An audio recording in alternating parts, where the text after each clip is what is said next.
kumpirmadong patay. Tinatayang 10 milyong piso ang natangay. I'm offering a reward of 500,000 pesos.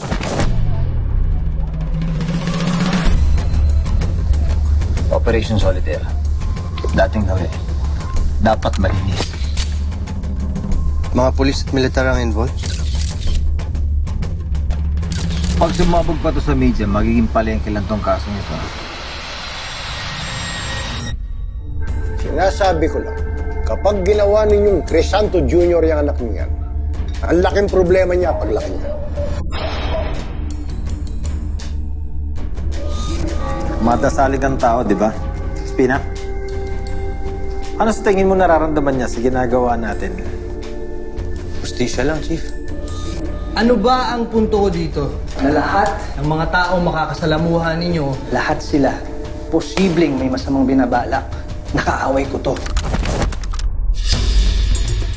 May mga inosenteng tao pa ba sa mga panahon ito?